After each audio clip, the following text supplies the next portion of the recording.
Magandang araw mga bata! Panibagong aralin na naman ang ating pag-uusapan sa araw na ito. Kayo ay inaasahang makapagpapakita at makapagsasalin sa sukat ng oras gamit ang segundo o minuto. Simulan na natin ang ating aralin. Narito ang isang sitwasyon. Si Maria ay nag-aaral ng 4 na oras araw-araw. Napakahusay naman ni Maria. Ilang minuto ang ginugugol ni Maria sa pag-aaral sa kada araw? Narito ang unang tanong. Ilang oras ang ginugol ni Maria kada araw? Ilan nga ba ang nabanggit sa sitwasyong ating binasa? Tama! 4 na oras araw-araw. Pangalawang tanong. Ilang minuto ang ginugol niya sa pag-aaral kada araw? Meron bang nabanggit na minuto dito sa sitwasyong ating binasa? Wala. Ngunit merong 4 na oras ang ibinigay o ginugugol ni Maria araw-araw. Upang masagot at maunawaan ang aralin ay pakatandaan ang nasa ibaba. Ang 60 segundo o 60 segundo ay katumbas ng 1 minuto. Napapansin niyo ba ang pulang kamay sa isang orasan? Kapag ito'y nakaikot ng isang buo, nakakabuo ito ng 1 minuto. Kapag naman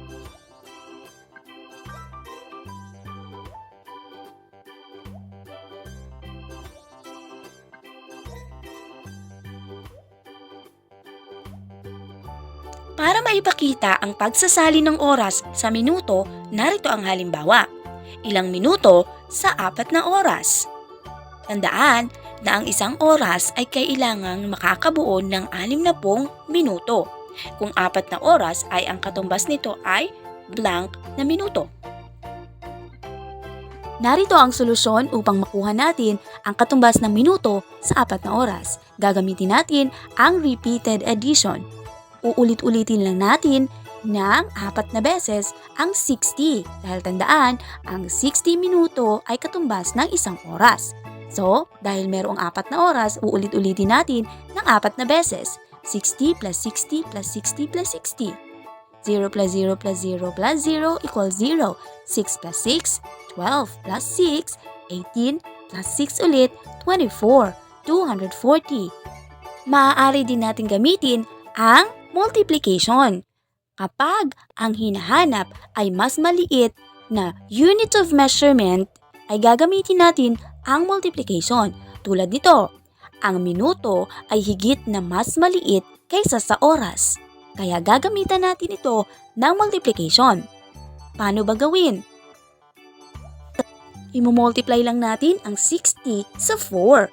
Saan ito kinuha ang 60? Sa minuto. 60 minutes ay katumbas ng 1 oras dahil may 4 na oras, i-multiply natin ito sa 60. 0 times 4, 0. 6 times 4, 24. Alinman sa dalawa ang gagamitin mo ay makakakuha ka ng parehong sagot. Ang 4 na oras ay katumbas ng 240 na minuto. Ano ang ating ginamit? Ginamit natin ang multiplication at repeated addition upang makuha natin ang katumbas na minuto sa 4 na oras. Next, ang 300 na minuto ay katumbas ng ilang oras. Pansinin na ang oras ay higit na mas malaking unit kaysa sa minuto. Kung ganon, ang gagamitin natin ay division. 300 divided by 60. Ilan kayang 60 ang meron sa 300? Gamitin natin ang repeated addition. 60 plus 60 equals 120. Dagdagan pa natin ng 60. 120 plus 60 equals 180.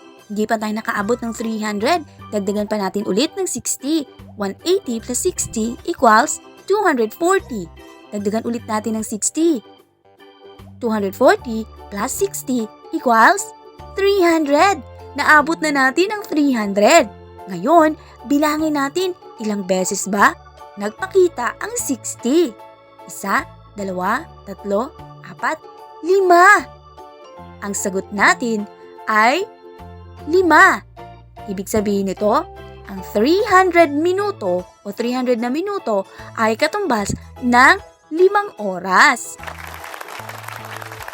Para sa inyong gawain, panuto, hanapin sa loob ng kahon ang katumbas na time measure sa ibaba. Ilan nga ba ang katumbas ng 8 minuto sa segundo? Number 2, kung merong 120 na minuto, ilan ang katumbas nito sa oras? At pangatlo, kung may 6 na oras, ilan kaya ang katumbas nito sa minuto? Number 1, 8 minuto ay katumbas ng ilang segundo. Ang segundo ay higit na mas maliit kaysa sa minuto. Dahil dito, gagamitin natin ang multiplication. Narito ang solusyon. 60 times 8. Tandaan na ang 60 ay segundo at ang 8 naman ay minuto. Times 8. Times 8 equals 0 and 6 times 8 equals 48. 480 na segundo ay katumbas ng 8 minuto. Ang ginamit natin ay multiplication. Ngayon naman, sa pangalawa, 120 ay equivalent or katumbas ng ilang oras. Ang oras ay mas malaki kaysa sa minuto. Ano ang ating gagamitin? Division, tama. 120, divide natin sa 60. Ilan nga bang 60 ang meron sa 120? 2, tama. 120 minus 120 equals 0. Alamin nga natin kung talagang tama ang ating sagot, gamitin natin ang repeated addition. Ulitin natin ng 2 beses ang 60. 60 plus 60 equals 120. Tama ang ating sagot. 120 na minuto ay katumbas ng 2 oras. Mahusay mga bata. At panghuli, 6 na oras ay katumbas ng ilang minuto. Ang minuto ay mas maliit kaysa sa oras, kaya gagamitin natin ang multiplication. 60 times 6 na oras equals 0. 6 times 6 equals 36. Ang 6 na oras ay katumbas nito ay 360 na minuto.